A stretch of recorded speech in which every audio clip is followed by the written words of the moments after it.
Bom dia, senhores pais ou responsáveis. Hoje é quarta-feira, dia 19 de agosto de 2020, dia de atividade matemática.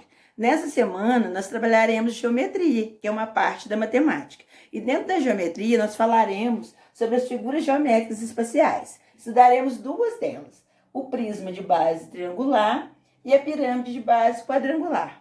Antes de começar a atividade com a criança, comente um pouquinho com ela sobre essas duas figuras. Então, eu vou explicar um pouquinho para vocês. Eu sei que todo mundo sabe, mas nós vamos falar um pouquinho. Porque o objetivo dessa atividade é que a criança reconheça as semelhanças e as diferenças entre as duas figuras. Então, vamos lá. Aqui nós temos algumas figuras do nosso dia a dia que tem o formato dessas duas figuras. Vamos começar pelo prisma de base triangular. Nós temos aqui um objeto de decoração, nós temos a embalagem do chocolate, nós temos o calendário, tem o formato do prisma, nós temos também a barraca de camping. E agora vamos falar um pouquinho sobre esse sólido geométrico, né? O prisma de base triangular. Nós temos o desenho dele aqui e temos a planificação, que é como ele se forma. Então vamos ver. Na planificação, nós vemos que ele é formado por duas figuras planas, o retângulo e o triângulo. Formando suas laterais, nós temos três retângulos, ó, 1, 2, 3. E a sua base, nós temos dois triângulos.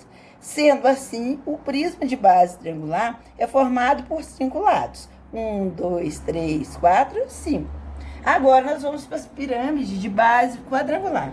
Quando falamos de pirâmide, a gente lembra das pirâmides lá do Egito, não é? Então, eu trouxe as pirâmides lá do Egito e alguns objetos de decoração também que têm esse formato, né? Como o terrário em formato de pirâmide e outros objetos aqui. Agora vamos falar um pouquinho sobre esse sólido geométrico também. Aqui está, né, a pirâmide de base quadrangular e a sua planificação também. Como ela é formada, quais as partes que formam ela. A pirâmide de base quadrangular, ela é composta por duas figuras planas, o triângulo e o quadrado. Sua base é formada por um quadrado e suas laterais por triângulos. Nós temos 1, 2, 3, 4 triângulos. Ela é um sólido geométrico também de 5 lados.